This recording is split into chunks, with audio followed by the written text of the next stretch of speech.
ਦੋਸਤੋ ਸਵਾਗਤ ਹੈ ਤੁਹਾਡੇ ਆਪਣੇ YouTube ਚੈਨਲ ਨਿਰਵੈਰ 'ਤੇ। ਦੋਸਤੋ ਮਾਸਟਰ ਲੀਡਰ ਦੇ ਸਿਲੇਬਸ ਵਿੱਚ ਆਪਾਂ ਕਵਿਤਾ ਭਾਗ ਕਰ ਰਹੇ ਹਾਂ। ਕਵਿਤਾ ਭਾਗ ਦੇ ਵਿੱਚ ਆਪਾਂ ਕਾਫੀ ਕਵੀ ਕਰ ਚੁੱਕੇ ਹਾਂ। ਅੱਜ ਆਪਾਂ ਕਰਾਂਗੇ ਚਰਨ ਸਿੰਘ ਸ਼ਹੀਦ, ਜੋ ਪੰਜਾਬੀ ਕਵੀ ਰਹੇ ਹਨ, ਵਿਅੰਗਮਈ ਕਵੀ ਹਨ, ਹਸਮੁਖ ਕਵੀ ਹਨ, ਜਿਨ੍ਹਾਂ ਦੀਆਂ ਜ਼ਿਆਦਾ ਕਵਿਤਾਵਾਂ ਵਿਅੰਗਮਈ ਅਤੇ ਹਸਮਈ ਹਨ, ਹਸ ਰਸ ਨਾਲ ਭਰਪੂਰ ਹਨ ਸਾਰੀਆਂ ਕਵਿਤਾਵਾਂ ਉਹਨਾਂ ਦੀਆਂ। ਚਰਨ ਸਿੰਘ ਸ਼ਹੀਦ, ਜਿਨ੍ਹਾਂ ਨੂੰ ਆਪਾਂ ਸੁਥਰਾ ਵੀ ਕਹਿੰਦੇ ਹਨ, ਆਪਣੇ ਨਾਮ ਨਾਲ ਉਹ ਸ਼ਬਦ ਸੁਥਰਾ ਦੀ ਵਰਤੋਂ ਕਰਦੇ ਹਨ। ਤਾਂ ਅੱਜ ਉਹਨਾਂ ਬਾਰੇ ਪੜ੍ਹਾਂਗੇ। ਆਪਾਂ ਸਟਾਰਟ ਕਰਦੇ ਹਾਂ। ਚਰਨ ਸਿੰਘ ਸ਼ਹੀਦ ਅਕਤੂਬਰ 1891 ਤੋਂ ਲੈ ਕੇ 14 ਅਗਸਤ 1935 ਤੱਕ ਰਹੇ ਹਨ। ਪੰਜਾਬੀ ਦੇ ਹਾਸ ਰਸ ਅਤੇ ਵਿਅੰਗ ਲੇਖਕ ਸਨ। ਕਵਿਤਾ ਵਿੱਚ ਉਹ ਸੁਥਰਾ, ਵਾਰਤਕ ਵਿੱਚ ਬਾਬਾ ਵਰਿਆਮ ਉਪਨਾਮ ਵਰਤੇ ਹਨ।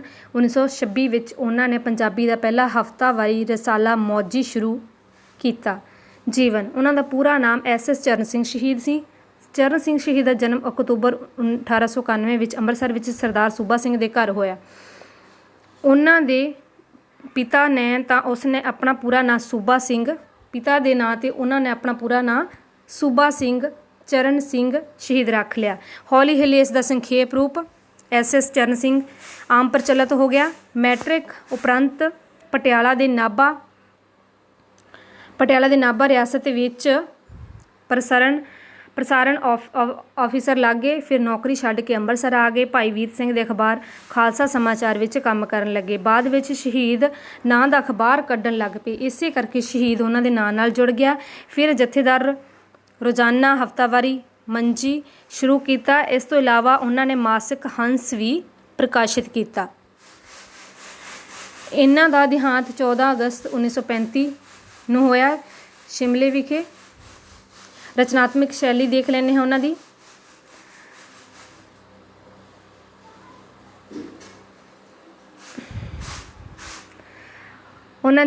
ਰਚਨਾਤਮਕ ਸ਼ੈਲੀ, ਉਹਨਾਂ ਦੀ ਕਵਿਤਾ ਆਪਣੀਆਂ ਵਿਲੱਖਣ ਕਾਵਿਕ ਖੂਬੀਆਂ ਕਰਕੇ ਆਮ ਲੋਕਾਂ ਵਿੱਚ ਬਹੁਤ ਹੀ ਹਰਮਨ ਪਿਆਰੀ ਹੈ। ਕਵੀ ਚਰਨ ਸਿੰਘ ਸ਼ਹੀਦ ਨੇ ਮੈਟ੍ਰਿਕ ਪਾਸ ਕਰਨ ਪਿੱਛੋਂ ਇਹਨਾਂ ਨੇ ਹਾਸਰਸੀ ਕਹਾਣੀਆਂ ਲਿਖਣੀਆਂ ਸ਼ੁਰੂ ਕਰ ਦਿੱਤੀਆਂ ਅਤੇ ਪੰਜਾਬੀ ਕਾਵਿ ਖੇਤਰ ਵਿੱਚ ਹਾਸ ਰਸ ਦਾ ਸੰਚਾਰ ਕੀਤਾ। ਸ਼ਹੀਦ ਜੀ ਨੇ ਪੰਜਾਬੀ ਸਭਾ ਅੰਮ੍ਰਿਤਸਰ ਦੀਆਂ ਸਰਗਰਮੀਆਂ ਵਿੱਚ ਮੋਢੀਆਂ ਵਾਲਾ ਕਾਰਜ ਕੀਤਾ। ਕਵੀ ਦਰਬਾਰਾਂ ਵਿੱਚ ਵੱਧ ਚੜ੍ਹ ਕੇ ਹਿੱਸਾ ਲਿਆ। ਕਵਿਤਾ ਰਚੀ, ਨਾਵਲ ਲਿਖੇ ਅਤੇ ਵਾਰਤਕ ਨੂੰ ਹਾਸ ਰਸ ਅਤੇ ਵਿਅੰਗ ਦਾ ਸਾਧਨ ਬਣਾ ਕੇ ਵਰਤਿਆ। ਉਹਨਾਂ ਦੀ ਕਲਮ ਵਿੱਚ ਬੜੀ ਰਵਾਨੀ ਸੀ, ਸ਼ਕਤੀ ਅਤੇ ਜ਼ੋਰ ਸੀ। ਆਪ ਦੀ ਭਾਸ਼ਾ ਸਰਲ ਸੀ, ਠੇਠ ਅਤੇ ਮੁਹਾਵਰੇਦਾਰ ਅਤੇ ਸ਼ੈਲੀ ਵਿਅੰਗਾਤਮਕ ਸ਼ੈਲੀ ਸੀ। ਰਚਨਾਵਾਂ ਦੇਖਦੇ ਹਾਂ ਉਹਨਾਂ ਦੀਆਂ। ਕਾਵਿ ਰਚਨਾਵਾਂ ਹਨ ਜੋ ਉਹਨਾਂ ਦੀਆਂ ਕਵਿਤਾਵਾਂ ਹਨ, ਉਹ ਹਨ ਜੀ ਬਾਦਸ਼ਾਹੀਆਂ, ਬੇਪਰਵਾਹੀਆਂ, ਸ਼ਹਿਨਾਈਆਂ, ਅਰਸ਼ੀ ਕਿੰਗਰੇ, ਰਾਜਸੀ ਹੁਲਾਰੇ, ਇਸ਼ਕ ਮੁਸ਼ਕ, ਡੁਲਕਦੇ ਅਥਰੂ, ਬੂਟ ਦੀ ਸ਼ਰਾਰਤ, ਅੱਜ ਕੱਲ੍ਹ ਦੇ ਲੀਡਰ, ਅਮੀਰ ਗਰੀਬ, ਚੌਧਰ ਦਾ ਝਗੜਾ, ਅਮੀਰ ਦਾ ਬੰਗਲਾ, ਇੱਕ ਡੁੱਬਦੀਆਂ, ਇੱਕ ਤਾਰਦੀਆਂ, ਇੱਕ ਪਿਆਲਾ ਪਾਣੀ, ਬਹੁਤ ਹੀ ਹਾਸਰਸੀ ਕਵਿਤਾ ਹੈ। ਈਰਖੀ ਦਾ ਦਿਲ, ਸਣੇ ਮਲਾਈ ਆਣ ਦਿਓ, ਸੰਜੀਵਨੀ ਬੂਟੀ, ਸੱਟੇਬਾਜ਼, ਸ਼ਾਂਤੀ ਦਾ ਇਮਤਿਹਾਨ, ਸੁੱਖ ਹੇਤ ਦੁੱਖ, ਸੁਥਰਾ ਜੀ, ਹਾਸਦ, ਹੀਰ ਦੀ ਨਮਾਜ਼, ਖਾਣ ਦਾ ਚਟੂਰਾ, ਗਧਿਆਂ ਦੀ ਅਕਲ, ਗਲਤ ਫਹਿਮੀਆਂ, ਚੋਣ, ਤਿੰਨ ਪੱਥਰ, ਦੋਹੀਂ ਹੱਥੀ ਲੱਡੂ, ਦੋ ਪੁਤਲੀਆਂ, ਦੁਆਨੀ ਦਾ ਰਿਮਾਈਂਡਰ, ਨਖਰੇ, ਤੋੜੂ ਗਜ਼ਲ, ਨਾਮੁਮਕਿਨ, ਨਾਓ, ਪਾਪ ਦੀ ਬੁਰਕੀ, ਪਾਟੇ ਖਾਂ ਅਤੇ ਨਾਡੂ ਖਾਂ, ਹਸਮੁਖ ਕਵਿਤਾ ਹੈ। ਪੜ੍ਹੇ ਅਨਪੜ੍ਹੇ ਦੀ ਪਛਾਣ, ਪਹਿਲ, ਬਹੁਤ ਹੀ ਹਸਰਸ ਕਵਿਤਾ ਹੈ। ਪਹਿਲਾ ਸਬਕ, ਪਾਲਿਸੀ, ਫਿਕਰ ਕਿਸ ਗੱਲ ਦਾ, ਬਣ ਗਏ ਭੁੱਲ ਗਏ, ਮਾਤ ਬੋਲੀ, ਮੁਦੱਬਰ, ਮੁਫਤ ਦੀਆਂ ਰੋਟੀਆਂ, ਬਹੁ ਗਿਣਤੀ। ਕਹਾਣੀਆਂ ਹਨ ਹੱਸਦੇ ਹੰਝੂ, ਸਵਾਦ ਦੇ ਟੋਕਰੇ, ਹਾਸੇ ਦੀ ਬਰਖਾ, ਜਗਤ ਤਮਾਸ਼ਾ। ਨਾਵਲ ਹਨ ਦਲੇਰ ਕੌਰ, ਚੰਚਲ ਮੂਰਤੀ, ਰਣਜੀਤ ਕੌਰ, ਦੋ ਵਹੁਟੀਆਂ, ਗ੍ਰਹਿਸਤ ਦੀ ਬੇੜੀ। ਕਾਵਿ ਨਮੂਨਾ ਦੇਖ ਲੈਂਦੇ ਹਾਂ ਉਹਨਾਂ ਦਾ ਕਿ ਕਿੱਦਾਂ ਦੀ ਉਹ ਕਵਿਤਾ ਲਿਖਦੇ ਸਨ। ਪਹਿਲ ਕਵਿਤਾ ਵਿੱਚ, ਜਾਨਵਰਾਂ ਦੇ ਹਸਪਤਾਲ ਵਿੱਚ ਬੁੱਧੂ ਖੋਤਾ ਲਿਆਇਆ, ਡਾਕਟਰ ਨੇ ਦੇਖ ਬਿਮਾਰੀ ਨੁਸਖਾ ਲਿਖ ਪਕੜਾਇਆ, ਕਹਿਣ ਲੱਗਾ ਇਹ ਚੀਜ਼ਾਂ ਪੀ ਕੇ ਇੱਕ ਨਲਕੀ ਵਿੱਚ ਪਾਈ, ਨਲਕੀ ਇਸ ਦੀ ਨਾਸ ਵਿੱਚ ਰੱਖ, ਫਿਰ ਫੂਕ ਜ਼ੋਰ ਦੀ ਲਾਈ, ਇਹ ਨਸਵਾਰ ਇਹ ਨਸਵਾਰ ਨਾਸ ਦੀ ਰਾਹੀਂ ਜਦ ਮਗਜ਼ ਵਿੱਚ ਜਾਊ, ਤੇਰੇ ਇਸ ਖੋਤੇ ਨੂੰ ਅਰਬੀ ਘੋੜੇ ਵਾਂਗ ਬਣਾਊ। ਕੁਝ ਚਿਰ ਪਿੱਛੋਂ ਖੋਂ ਖੋਂ ਕਰਦਾ ਬੁੱਧੂ ਮੁੜ ਕੇ ਆਇਆ, ਬਿੱਜੂ ਵਾਂਗ ਬੁਰਾ ਉਸਨੇ ਹੈਸੀ ਮੂੰਹ ਬਣਾਇਆ। ਡਾਕਟਰ ਨੇ ਸੋਚਿਆ ਹੋਸੀ ਗਧੇ ਦੁਲੁੱਤੀ ਲਾਈ, ਹਾਸਾ ਰੋਕ ਪੁੱਛਿਆ ਬੁੱਧੂ ਇਹ ਕੀ ਸ਼ਕਲ ਬਣਾਈ। ਕਹਿਣ ਲੱਗਾ ਹਟਕੋਰੇ ਲੈ ਕੇ ਮੈਂ ਚੀਜ਼ਾਂ ਸਭ ਲਈਆਂ, ਪੀਸ ਪੂਸ ਕੇ ਛਾਣ ਛੂਣ ਕੇ ਜਦੋਂ ਟਿਚਣ ਕਰ ਲਈਆਂ।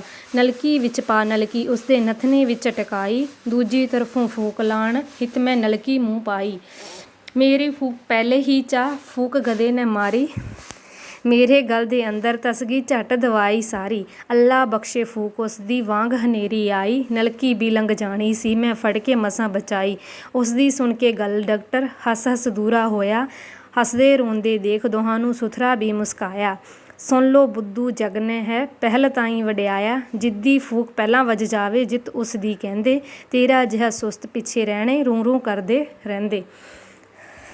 ਤਾਂ ਇਹ ਦੇਖੀਏ ਜੀ ਆਪਾਂ ਚਰਨ ਸਿੰਘ ਸ਼ਹੀਦ ਦੀ ਪਹਿਲ ਕਵਿਤਾ ਦਾ ਕਵ ਨਮੂਨਾ ਦੇਖਿਆ ਹੈ ਕਿ ਕਿੱਦਾਂ ਉਹਨਾਂ ਨੇ ਕਵਿਤਾ ਵਿੱਚ ਸਾਰੀ ਗੱਲ ਵੀ ਸਮਝਾਈ ਹੈ, ਉਹ ਵੀ ਹਾਸੇ ਵਿੱਚ। ਤਾਂ ਉਹਨਾਂ ਦੀਆਂ ਬਹੁਤ ਸਾਰੀਆਂ ਕਵਿਤਾਵਾਂ ਹਨ ਜਿਹੜੀਆਂ ਕਿ ਹਾਸ ਰਸ ਨਾਲ ਭਰਪੂਰ ਹਨ, ਵਿਅੰਗਮਈ ਕਵਿਤਾਵਾਂ ਹਨ। ਤਾਂ ਦੋਸਤੋ ਇਹ ਜੋ ਰਚਨਾਵਾਂ ਹਨ ਉਹਨਾਂ ਨੇ ਨਾਵਲ ਲਿਖਿਆ ਹੈ, ਕਹਾਣੀਆਂ ਔਰ ਕਾਵਿ ਸੰਗ੍ਰਹਿ ਹਨ। ਤਾਂ ਇਹ ਜੋ ਮੇਨ ਹਨ ਉਹ ਅਸੀਂ ਯਾਦ ਕਰ ਲੈਣੇ ਹਾਂ, ਅਤੇ ਉਹ ਕਿੱਦਾਂ ਦੇ ਸੀ, ਉਹਨਾਂ ਦੀ ਸ਼ੈਲੀ ਕਿੱਦਾਂ ਦੀ ਸੀ ਇਹ ਸਾਨੂੰ ਪਤਾ ਹੋਣਾ ਚਾਹੀਦਾ ਹੈ। ਉਹਨਾਂ ਦੀ ਸ਼ੈਲੀ ਸੀ ਵਿਅੰਗਮਈ ਸ਼ੈਲੀ ਸੀ ਉਹਨਾਂ ਦੀ, ਠੀਕ ਹੈ। ਉਹਨਾਂ ਭਾਸ਼ਾ ਸਰਲ ਠੇਠ ਮੁਹਾਵਰੇਦਾਰ ਸੀ, ਹਾਸ ਰਸ ਕਵਿਤਾਵਾਂ ਲਿਖਦੇ ਸਨ। ਤਾਂ ਇਹ ਸੀ ਜੀ ਸਰਦਾਰ ਚਰਨ ਸਿੰਘ ਸ਼ਹੀਦ, ਉਹਨਾਂ ਦੇ ਬਾਰੇ ਉਹਨਾਂ ਦੇ ਜੀਵਨ ਬਾਰੇ ਪੜ੍ਹਿਆ ਆਪਾਂ ਨੂੰ। ਜੇਕਰ ਦੋਸਤੋ ਤੁਹਾਨੂੰ ਮੇਰੀ ਵੀਡੀਓ ਵਧੀਆ ਲੱਗੀ ਹੋਵੇ ਤਾਂ ਲਾਈਕ ਸ਼ੇਅਰ ਜ਼ਰੂਰ ਕਰੋ। ਵੀਡੀਓ ਦੇਖਣ ਲਈ ਧੰਨਵਾਦ।